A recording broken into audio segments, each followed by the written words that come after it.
Manaus ganhou o novo Hospital Pediátrico Rio Solimões, da Apvida Notre Dame Intermédica. Temos vida no nome, e isso não é só uma coincidência. Onde há vida, Apvida Notre Dame Intermédica. Hoje é o Dia Internacional da Mulher. Todas as mulheres do mundo estão sendo consagradas de uma forma ou de outra por aqueles que admiram, respeitam, aqueles que realmente dão o valor que as mulheres merecem no mundo inteiro. E hoje, neste dia glorioso, esplendoroso, voltado para tudo que nós sentimos de bom, o melhor que nós podemos transferir para as mulheres, esse dia é realmente muito emblemático. E eu estou aqui diante de mim, eu tenho uma pessoa que é uma daquelas pessoas que na vida da gente, na vida de todos nós, a gente tem certas pessoas que elas entram nas nossas vidas para fazerem parte da história das nossas vidas, envolvendo uma profissão, envolvendo um momento, envolvendo um destaque especial, uma ocorrência especial na vida da gente. Essa pessoa que está aqui comigo é a Daniela Assayag. Ela dispensa no Amazonas, principalmente, maiores apresentações, introduções. Mas eu vou dar 2 exemplos para vocês que embasam essa minha declaração de que existem pessoas que entram nas nossas vidas para marcar as nossas vidas, a história da nossa vida. É o seguinte, eu estava lá na TV Amazonas no primeiro dia que a Daniela começou o seu ofício, a sua função como repórter. Primeiro dia. E depois daquele primeiro dia, o resto é história. A gente aqui no Amazonas, a gente sabe. Então, se eu fosse apresentar a Daniela devidamente, eu levaria meia hora aqui nessa abertura. Mas tem um outro episódio que eu preciso contar para você. Depois daquele primeiro dia lá na TV Amazonas, eu estava lá só olhando ela chegar.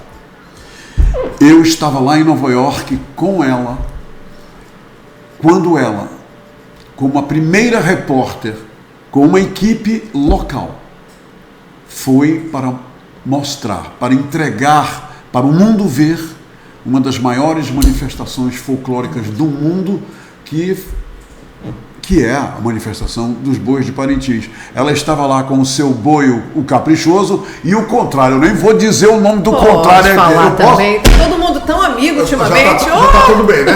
Mas naquela época não era tão amigo assim, não. Ai, mas comigo sempre foi. Eu quero até falar sobre isso também. Então, olha aqui. Os representantes do Garantido estavam lá em Nova York e ela estava mostrando essa manifestação dos nossos bois para o mundo ver.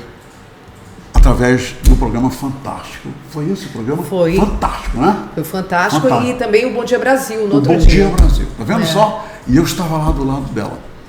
Então tá aí 2 exemplos de uma figura que se tornou, pelo poder que ela possui de ser artesã de si mesma, eu disse para ela, quando eu fiz o convite, por esse poder que nós temos de sermos artesãs de nós mesmos, por esse poder, ela partiu para brilhar nos locais que ela frequentou, para agregar brilho na vida das pessoas que passaram a ser seus amigos, a fazer parte da sua vida. Eu escrevi aí no card de apresentação da Daniela o seguinte: mulher autêntica, linda, manauara. E eu também escrevi, por onde ela passou, ela aconteceu. E por onde ela passa, ela acontece. E olha só quanta sorte nós temos aqui no Portal Luanda hoje, aqui na Hora do H, Fazendo Arte. Ela veio acontecer justamente aqui com a gente, no Dia Internacional da Mulher. Daniela Assayag, eu tenho muita coisa para falar, mas seja bem-vinda, tá? Eu já estou emocionadíssima com essa introdução. A introdução é essa, meu amigo.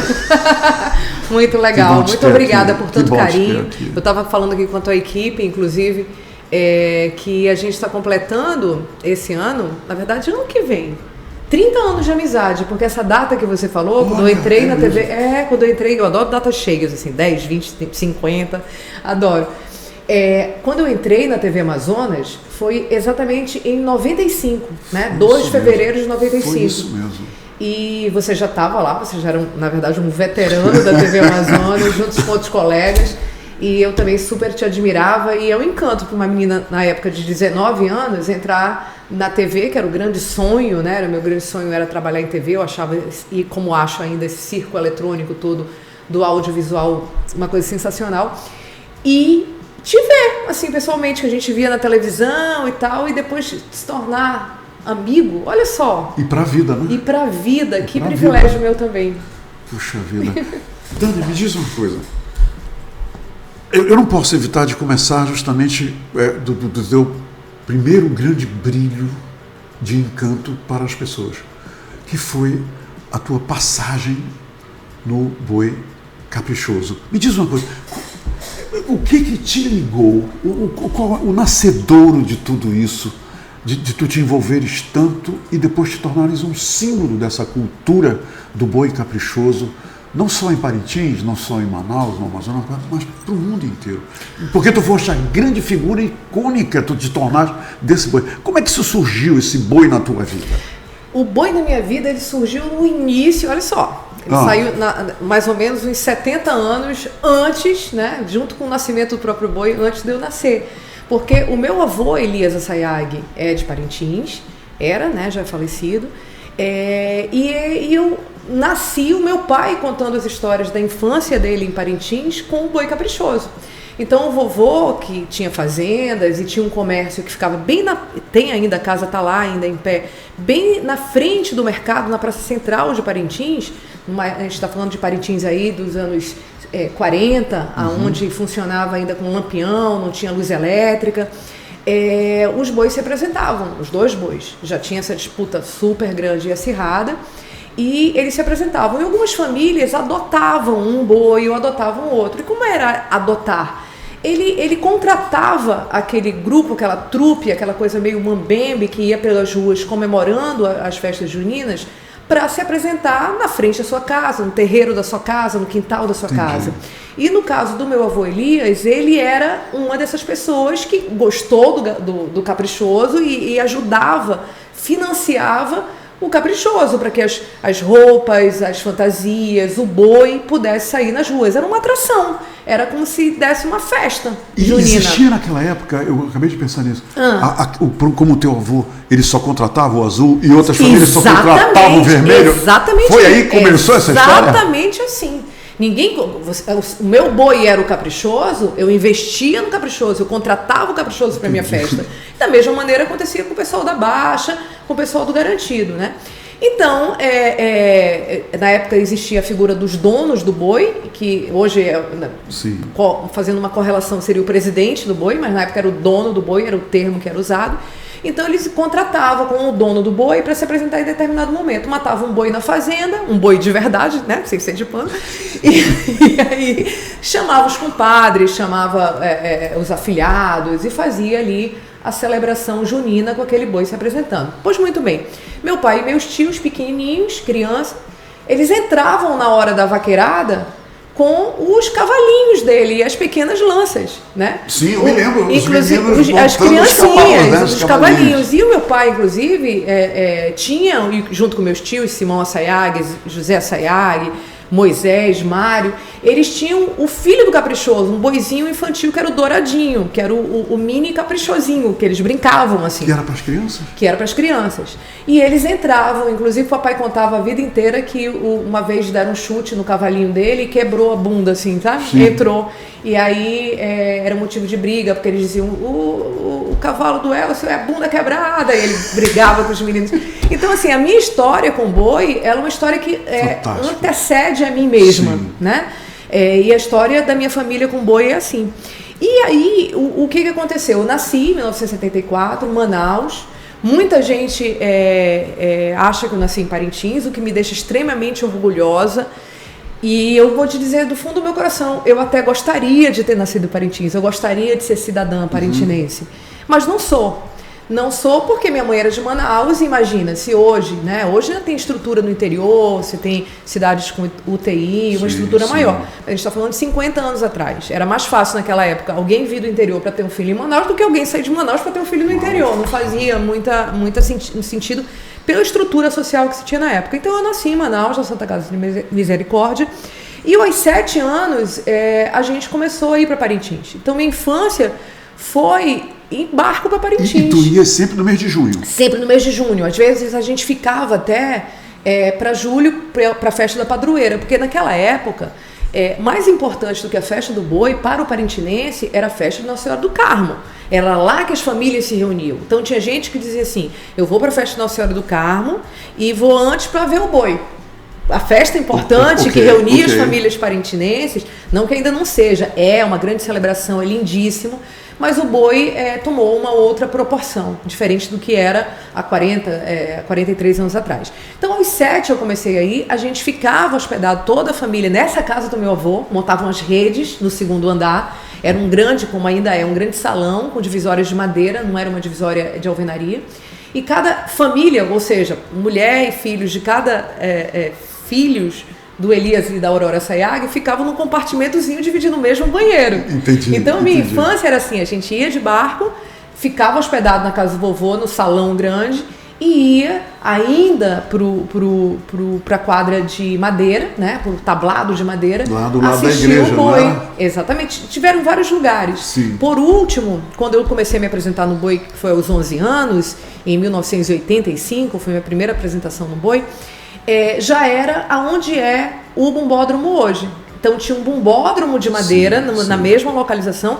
Esse bumbódromo foi desmontado, porque era de madeira, ele foi desmontado para dar lugar em 88 ao atual bumbódromo. Então, assim, a minha relação com o Caprichoso, com o Festival de Parintins e especificamente com o Caprichoso, ela é visceral, ela faz parte de uma estrutura de ser humano que antecede a mim, que vem do meu avô, que vem do meu pai, que vem dos meus tios e faz parte da minha composição como gente. Entendi. Por isso que tá no teu DNA, por isso que quando eu ouço a música, por isso que eu tenho sentimentos muito íntimos e próximos. Eu choro, eu grito, eu tenho assim na apuração eu só falta morrer quando tá apurando o resultado. Então assim é um amor que, como diz várias letras assim, faz parte de mim, ele não tem fim, ele faz parte de mim. Dani, qual foi? Aí depois nessa evolução você se tornou a Cunhamporanga. Ela é eleita ou escolhida ou nomeada? Assim, como é que é? É nomeada. É assim que foi. Teve uma eleição só ao longo desse tempo todo que eu saiba, tá? O que acontece? Eu comecei a dançar no boi. Antes com a minha prima, com a Gésia, a gente 2 anos nos apresentamos juntas de parzinho. Na época o boi tinha lantejoula, ele tinha um pouco de brilho. Então tinha as índias. Mas ele sempre foi o boi como ele é agora? Aquele formato? Sempre foi. Sempre foi, mas menor, foi. Né? Ele era um pouco menor e ele era duro, né? A gente sabe que o boi ele não se mexia. A grande inovação do boi se mexer, ele parecer um boi de verdade, veio com o mestre Jair Mendes, que é uma figura genial, né? O mestre Jair Mendes está na história ali do Festival de Parintins. E algumas dessas evoluções, das evoluções que eu digo do boneco, do boi mesmo de pano, veio com Marquinhos Azevedo, que infelizmente nos deixou agora em dezembro. E eu vou te confessar, fazendo um link entre esses dois personagens, ver o boi, eu vi pela internet, eu estava fora do Amazonas, inclusive, ver o Garantido entrando no curral Zeca Chibelão, no velório do Marquinhos, ver o mestre Jair Mendes sendo amparado e fazendo uma homenagem ao Marquinhos, é uma imagem que nunca da minha vida vai sair na minha cabeça. E as pessoas que talvez não vivam o boi não sabem o tamanho da representatividade desse momento.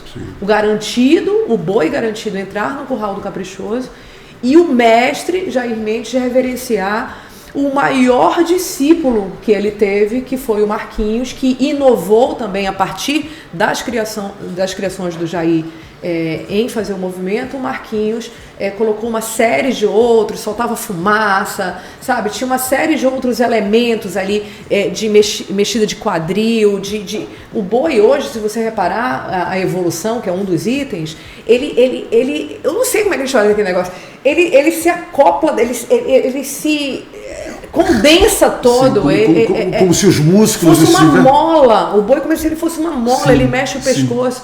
Então é uma coisa incrível. Mas voltando à minha questão, quando eu comecei a dançar em 85 com a minha prima, eu dançava com as figuras, tinha um item que entrava junto, assim, não era item de disputa, era uma categoria, digamos assim, que eram índias luxo, e tinha as índias originalidade. Que agregava embelezamento à apresentação. Então agora entra índias luxo, aí entrava cada uma com uma fantasia diferente, cada uma dançando de um jeito, e era um momento das índias. Ainda existe? Não existe. Agora não existe mais, né? Não, muitos anos, não mais. E aí nem as índias originalidade, porque tudo passou... Hoje só tem elementos dentro do boi que são itens de disputa. O único elemento que é obrigatório, mas não é item de disputa, o que eu discordo, eu acho que deveria ser de disputa, é a família original do Bumba Meu Boi, que é o pai Francisco, Catirina e Gazumbá, que é o filho dela. Então eles são toda figuras... a história começa com esses três lá. Então eles são figuras obrigatórias pelo regulamento. Se eles não entrarem, perde ponto, mas eles não são item de disputa. E aqui eu lanço, inclusive, uma ideia para que seja, porque veja, não existe mais nada tão original quanto para o folclore brasileiro quanto esses três personagens. Eles estão ali, ótimo, bacana, mas por que não valorizar aqueles personagens, tornando o item de disputa, né? Tendo um momento deles obrigatório. Então eu acho que é uma boa ideia. Lançada. Então eu acho que esse grupo de dança, digamos, de fantasias mais luxuosas não existe mais, felizmente. O boi há muitas décadas vem no movimento de regionalização, mas era ali que eu dançava. Por 2 anos fui com a minha prima, depois ela não foi mais, cheguei aí uma vez com um primo meu, Elias, em 88, mas nunca deixei, nesse tempo todo, de sair nem um dia no boi. Eu dançava no boi desde esse primeiro dia, que foi 28 de junho de 85, eu não faltei nenhum dia. Durante os 3 dias? Durante os 3 dias, 3 dias. E aí, quando foi em 89, a Miss do Boi, na época era outra estrutura, viu, gente? Tinha Miss do Boi. A Cunhaporanga não existia Miss do Boi, que desfilava, literalmente era um desfile, ela fazia assim com a mãozinha, de maiô, cetro, coroa e manto. E aí tem um bastidor aí, uma fofoca. As misses sempre eram as misses do Amazonas e Miss do Pará. Então, o boi que corria primeiro e convidava a Miss Amazonas, o outro convidava a Miss Pará. Então, se você olhar o histórico daquela época, várias pessoas foram Miss. E naquele ano específico não foi assim.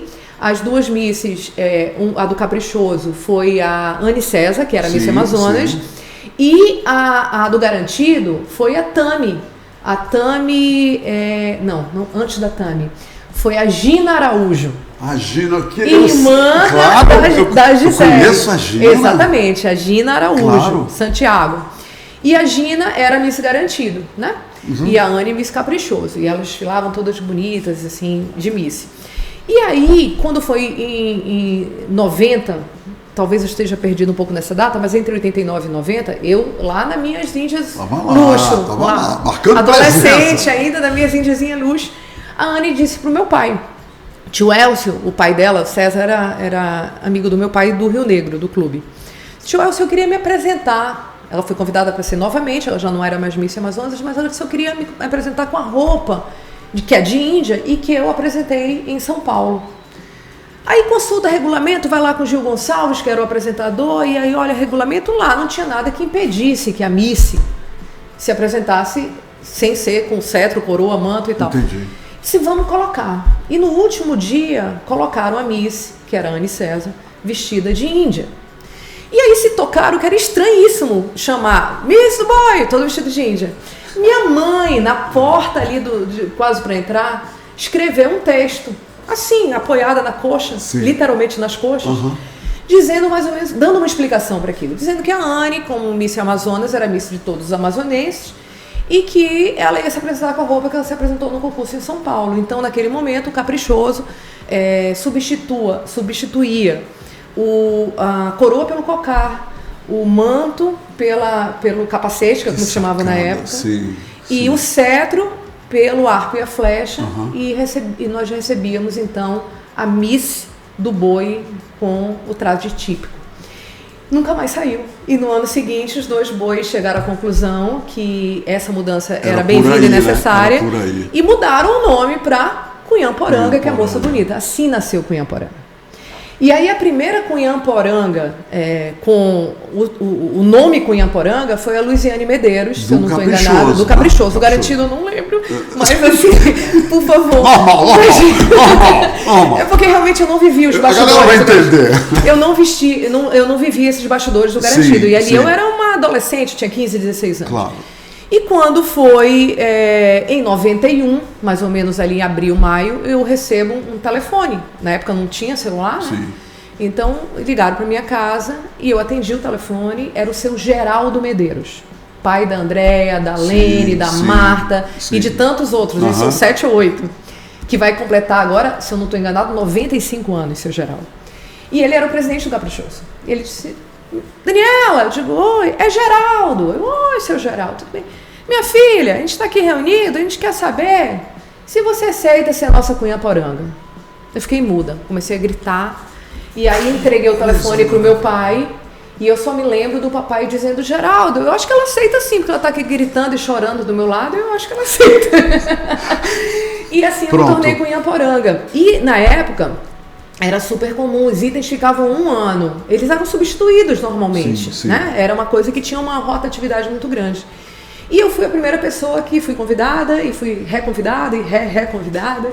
E eu tive o prazer de ser Cunhamporanga por 5 anos, entre 91 e 95. Quem que eu pergunto agora?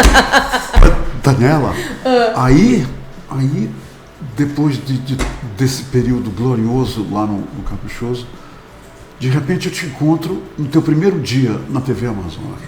Como foi isso? Então, essa passagem, como foi que aconteceu? Eu sempre gostei de televisão. Eu achava televisão, assim, na verdade, quando eu era adolescente, eu queria ser atriz. Eu não tive, vamos ser sinceros, eu não tive aquela coragem de, com 17 anos, sair do colégio auxiliadora, de dizer tchau, papai e mamãe, vou morar no Rio de Janeiro e São Paulo. Salesiano, era um negócio sério. É muito complicado ali, eu não tive coragem e admiro muito quem tem, e a gente vê tantas pessoas, tantos artistas hoje despontando, né, que saíram aqui do Amazonas, e daria para citar pelo menos uns 10 assim rapidamente, mas eu não tive aquela coragem. Aí eu fiquei pensando assim, putz, mas esse negócio de televisão é legal, né? Então eu fiz jornalismo para trabalhar em televisão. Claro que depois eu entendi a profundidade da profissão, a seriedade da profissão, a necessidade da profissão de jornalista, né? Mas ali eu tinha 17 anos. Tu fizeste jornalismo na academia para trabalhar em televisão? Foi. Fantástico. Eu fiz para trabalhar em televisão, era o meu desejo, trabalhar em televisão. Cheguei a fazer no Hahnemann Bacelar um curso de teatro pela Universidade Federal, também ali na adolescência, início eu fazia simultaneamente, era um curso livre, então não era uma faculdade, então eu fazia também, né? Mas eu optei para trabalhar em televisão. E aí eu era Cunhamporanga e fazia psicologia, minha vida era uma loucura. De manhã eu fazia jornalismo na Federal, que na época era UA, simplesmente UA. À tarde eu trabalhava na Emantur, no órgão oficial de turismo, e à noite eu fazia psicologia. Então durante 1 ano e meio o meu dia começava às 7h30 da manhã, acabava às 11h30 da noite, e os trabalhos eu fazia nos fins de semana e nos feriados. Era uma loucura. E era Cunhamporanga, então ainda era Cunhamporanga. Então, quando foi um dia, o Cláudio Rosas, apresentador do Jean, que hoje é Jean 2, mas na época era só Jean, né, porque de manhã tinha outro nome, bateu na porta da minha sala, na Ubra, onde eu fazia psicologia, e disse: eu queria falar contigo. Aí eu saí. Se você me conhece? Eu falei: conheço, você é aquele cara da televisão, né? Ele disse assim: e o Felipe Dal, você conhece? Eu falei: de nome, é o dono da televisão, não é ele? Ele disse: ele quer falar contigo. Eu disse: comigo? Ele disse: mas como assim comigo ele quer falar comigo? Eu disse: ele te viu no Boi E ele achou que você tem uma boa... Na época não tinha redes sociais, então não tinha cara, não tinha nada. Era muito mais uma performance. Ele achou que você tem uma performance muito interessante e uma empatia com as pessoas. Quando você entra, ele vê uma conexão entre as pessoas. E aí, ele soube por alguém que você faz jornalismo. Você faz jornalismo? Eu falei, de manhã, faço. E ele disse, então, eu falei pra ele que você fazia psicologia também à noite comigo e ele pediu pra te chamar pra uma reunião. Nossa, não dormi mais, né? Imagina. Eu tinha 19 anos, eu era uma menina. Fiquei super feliz, marcou pra reunião e no dia que eu fui pra reunião com o Dr. Felipe, eu sofri um acidente de carro. Eu me lembro disso, eu me lembro. Eu também me lembro disso. Eu tava saindo correndo, imagina, eu fazia tudo e eu pedi pra sair um pouco mais cedo da Emantu, ali umas 4 da tarde. Peguei o carro novinho da mamãe, começou a chover naquele V8 e eu entrei com o carro do poste e eu fui acordar no 28 de agosto. As pessoas me tiraram no meio da chuva, ensanguentada, quebrada, lá. E como é que descobriram que eu era eu? Pela carteira de identidade, alguém falou, Daniela Saeg, não é aquela menina do boi? É aquela menina do boi, porque o rosto não era uma coisa muito, né, as pessoas não tinham muita noção. Pelo nome foi, o pai dela é presidente do Rio Negro, ligaram para o Rio Negro, ligaram para o papai, com uma dificuldade, gente, que para gerações atuais é tão inimaginável, né? Sim. Mas a dificuldade de comunicação que a gente está falando ali há 30 anos atrás. E aí meus pais foram pro hospital e eu fiz várias cirurgias ortopédicas, cirurgia na clavícula, quebrei as 2 pernas, fissurei costela, fiquei muito quebrada, queixo abriu. E aí, um mês depois, quando eu já estava recuperada, mas ainda com o braço no tipóide da cirurgia, me liga a secretária, o Dr. Felipe. Se o Dr. Felipe quer saber se você realmente não quer trabalhar com ele. Pero não muito. E aí eu super agradeci, ainda tenho aquele espaço, fiz a entrevista com o Dr. Felipe, entrei na TV Amazonas ainda com braço de tipóia, minhas primeiras passagens mesmo. Eu tirava e fazia e o resto foi carreira. O resto é história. O início foi assim. Mas foi assim, né? Foi assim. Daniela, você se tornou, com o passar do tempo, e que bacana que você relatou tudo isso aí. Você se tornou, é uma leitura minha, totalmente minha, que acompanha você desde o teu primeiro dia, repetindo. Você se tornou um exemplo de profissionalismo, de garra. Por exemplo, como é que eu vou esquecer a tua reportagem? Você no topo do Monte Roraima, mostrando um sapinho. Eu não posso esquecer aquela reportagem. Agora, eu fui até o pé do Monte Roraima e até hoje, e vou te perguntar agora. Pergunte. Como é que a Daniela conseguiu chegar até lá em cima? Porque aquilo não é para qualquer um. Na verdade. Eu só fui até o topo, eu não me aventurei até a base, nada. né? Até a base. Perdão, eu fui só até a base. Quer dizer, na verdade é assim, o Monte Roraima, eu costumo dizer, eu faço scrapbook, viu, gente? Que é aquela colagem de fotos e de lixinhos, né? Assim, sim. Então é um ingresso que você pega, uma pulseira de um momento importante. Eu tenho um scrapbook, tem que ser atualizado, mas eu tenho de viagens. E lá eu tive a oportunidade realmente de conhecer mais de 30 países, seja trabalhando, seja de férias, seja enfim, tive essas oportunidades. E eu costumo dizer que, na minha opinião, o Monte Roraima é o lugar mais bonito do mundo. Veja, eu tive a felicidade de conhecer lugares incríveis, países incríveis, mas o Monte Roraima, ele passa uma coisa, sensação, né? De conexão. É um lance espiritual. É isso? Uma conexão com a natureza, com algo maior do que a gente. O que você viu, que Daniela, as lá pessoas de cima, podem chamar de Deus, por exemplo. O que você vê quando chega lá no topo, como você chegou? A gente vê muita nuvem na maior parte do tempo, mas quando a gente chega na beira dos paredões, a gente vê o planeta, porque a gente não consegue ver, a gente não consegue, é a linha do horizonte muito longe, muito longe, muito longe.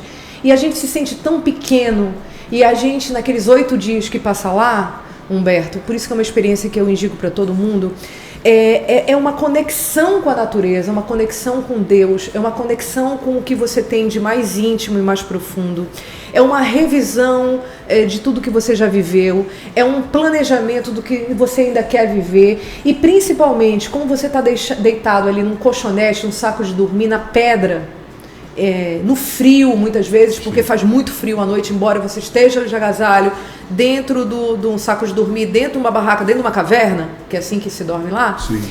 São 9 cavernas que tem lá, e aí tem que escolher qual delas. Ainda assim, aí você percebe a sua cama. Como você não tem um banheiro, você percebe o seu banheiro.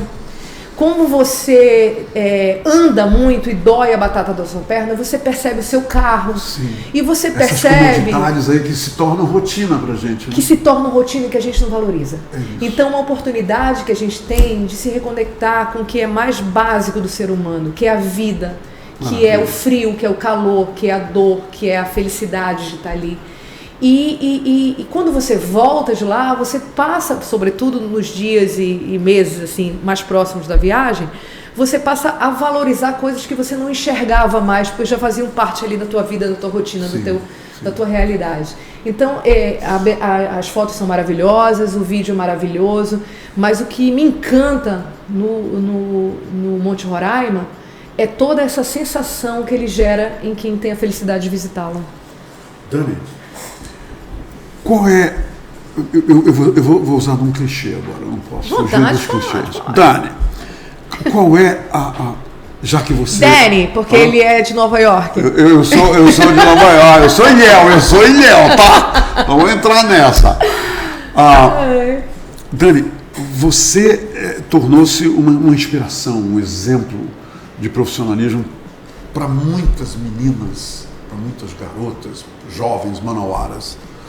E hoje é o Dia Internacional da Mulher. E eu aqui nessa bancada, você também lá nas suas reportagens, nas suas viagens, você sabe muito bem, mais do que muita gente em Manaus, do sofrimento, das dores, das dificuldades das mulheres no mundo inteiro. Por muitas coisas, preconceito, falta de instrução, você sabe, nós sabemos tudo isso. O que você diz para uma jovem que está nos vendo agora, e são muitas, acredita, qual é o caminho?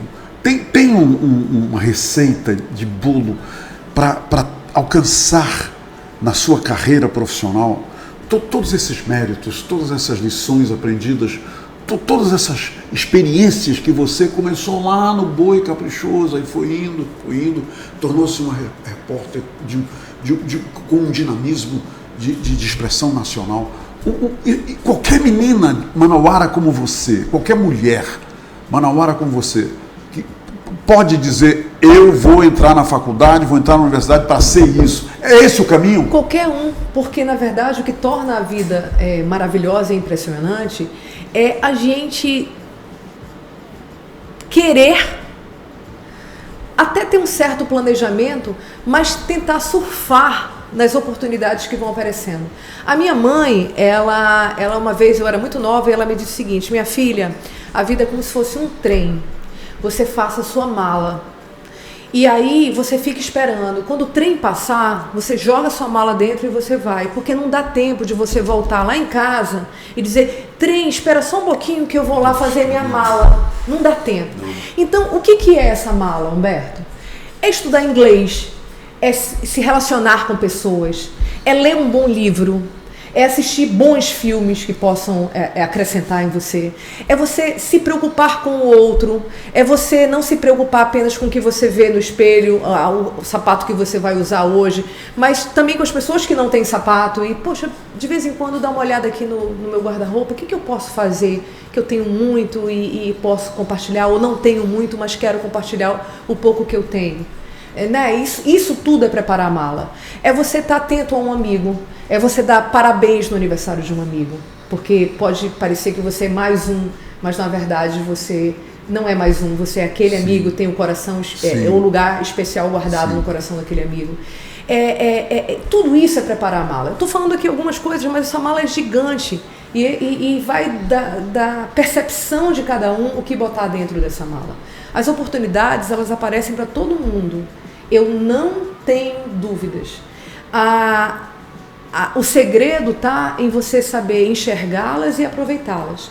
E veja, algumas delas você não consegue. Você falou algumas coisas da minha vida e eu agradeço as suas palavras gentis, mas tantas outras oportunidades também. Eu não estava com a mala pronta naquele momento e perdi. Porque a gente tem, e principalmente hoje no Instagram, né, a gente tem a a noção de que a vida das pessoas é perfeita, porque a gente só coloca no Instagram a melhor foto, a gente só coloca no Instagram o momento de alegria, né? Claro. Mas todo mundo tem momentos de dores e tristezas. Claro. E todo mundo tem oportunidades que você para sempre vai dizer, caramba, deixei passar essa. E essa percepção, ela é válida também para você voltar a colocar mais coisas na sua mala e ficar esperando o trem passar. E se possível for, ficar bem perto para o maquinista te enxergar e ele fazer a parada, não achar que não tem ninguém na estação e passar direto. Então, o que eu acho que tem que se fazer é isso.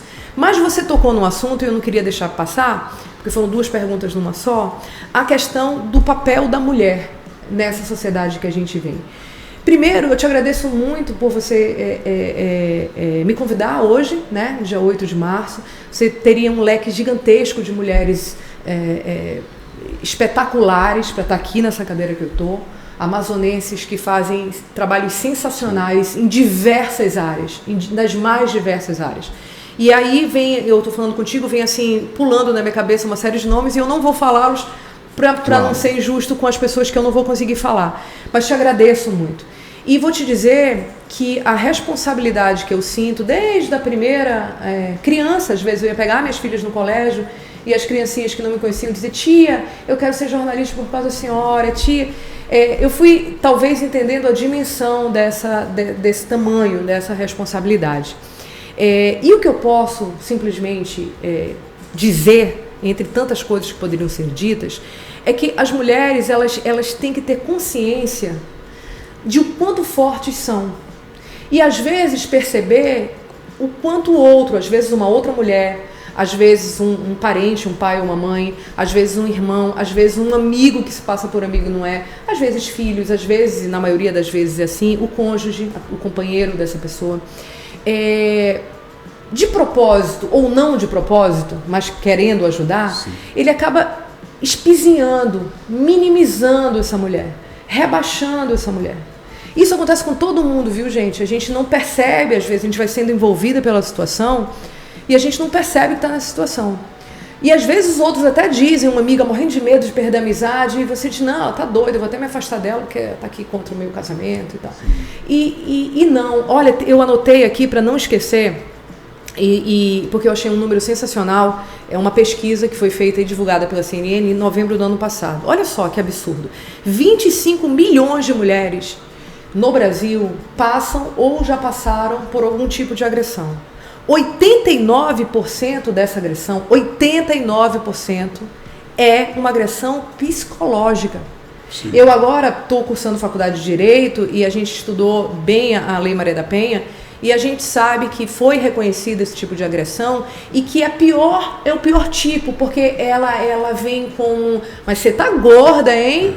Ai, mas você faz tudo errado. Sim, sim. E às vezes você diz assim, não, mas ele quer que eu emagreça, ele quer me ajudar. E não é assim que se ajuda as pessoas. Isso é colocar a pessoa mais para baixo. Olha só, 77% sofre uma agressão moral. E 76% é que é física. Física é o olho roxo, o braço quebrado, sim, é o que a gente vê, é o que o vizinho vê e deve sim chamar a atenção. Denunciar, porque em briga de marido e mulher, se mete a colher, sim. E isso aqui, esses números todos são referentes a mulheres. A mulheres. 25 sim, milhões de mulheres sofrem violência doméstica. Eu não estou falando daquele homicídio comum, Deus o livre, do sequestro, do latrocínio, sim, que vitimizam mulheres também. Não, esses 25% de mulheres brasileiras, 25% de brasileiras sofrem algum tipo de violência doméstica, seja do cônjuge, seja do pai, seja de pessoas que convivem domesticamente com elas. E nós estamos hoje aqui, no Dia Internacional da Mulher, por uma luta que também não é de hoje. A gente costuma dizer que vem desde 1911 por causa da fábrica, sim, em Nova York, sim, e tal. Sim. Mas se você fizer uma pesquisa rápida no Google, você vai ver vários movimentos, como por exemplo os 90 mil mulheres que lutaram em 1917 na Rússia, sim, operárias, sim, também por melhores condições.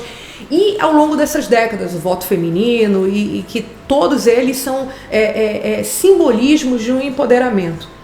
E só em 75, a ONU, as Nações Unidas, reconheceu o 8 de março como Dia Internacional Mulher. Então, quando a gente vê o dia de hoje, é bacana ganhar flor, gente, é bacana ganhar flor, é bacana ganhar caixa de bombom, claro que é, mas não é isso que é importante. O dia de hoje é muito mais do que uma joia, um jantar, umas flores ou um bombom. O dia de hoje representa uma postura diante da vida. É uma lembrança que a gente pode e que a gente deve ser mais forte a cada dia. É difícil para todo mundo. Quando eu entrei no jornalismo, hoje as pessoas, graças a Deus, você falou coisas tão bonitas, elas me reconhecem como jornalista. E como uma pessoa que fez, espero eu, um bom jornalismo enquanto esteve, assim, diariamente, né, na ativa.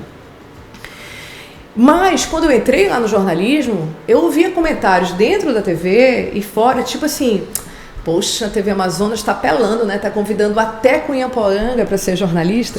Então, tu tá entendendo? As pessoas, elas separam o seguinte, se você é um símbolo de beleza, você não pode ser um símbolo de inteligência. Se você é inteligente, você não pode ser. E a mulher, ela tem que ser o que ela quiser. Ela pode ser uma pessoa inteligente, que seja acima do padrão de peso, que não queira pintar o cabelo, que seja branco, e ela vai ser bonita do mesmo jeito, vai ser inteligente do mesmo jeito que a menina que decide botar silicone, decide malhar direto e tal, pode ler e deve ler um bom livro e ter um bom papo. As pessoas não podem ser rotuladas. Então, se eu posso deixar uma mensagem, eu sei que eu me estendi, mas para as meninas que estão hoje em dia, é que elas não aceitem rótulos, que elas sejam o que elas quiserem, que elas sejam com o corpo que elas quiserem, que elas tenham a desenvoltura que quiserem e que elas não abram mão apenas de uma coisa, de serem felizes. Que as escolhas dela, profissionais e pessoais, sejam no caminho da felicidade. Eu encantei ela no início, ela me encanta no fim do nosso papo. Eu vou falar uma coisa só para vocês. Quando eu estava em Nova York com a Daniela, eu conheci dois, naquela época pra gente, uma coisa assim, eu acho que a Daniela compartilha comigo desse sentimento. Eu conheci Paulo Henrique Amorim, quando nós estivemos lá. Sim. Conversei Jorge com ele, Pontual. Almocei com ele, Jorge Pontual e Paulo Francis. Paulo Francis! Tu lembras? Mano, Paulo eu nem te conto que ele escreveu. Nós conhecemos e conversamos com ele. Ele escreveu um artigo sobre o boi que ele fala de mim no final. Paulo Francis, eu vou procurar e te mando. Entenderam?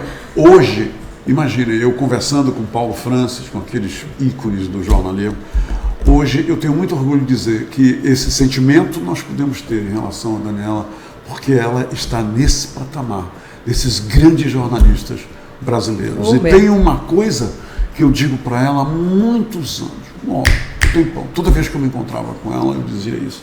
E agora eu vou dizer na frente de todos vocês. E sempre disse para ela, reservadamente, nós dois, quando eu me encontro com ela. É verdade. Eu vou dizer agora para todos vocês ouvirem. Daniela, depois de quem mais te ama sou eu. Lindo. Obrigado. Muito obrigada, que prazer estar aqui com vocês. Muito obrigada. Orgulho de ser seu amigo e de ter a minha vida. Obrigada, meu também. Feliz Dia das Mulheres para todas vocês. Manaus ganhou o novo Hospital Pediátrico Rio Solimões, da Apivida Notre Dame Intermédica. Temos vida no nome, e isso não é só uma coincidência. Onde há vida, Apivida Notre Dame Intermédica.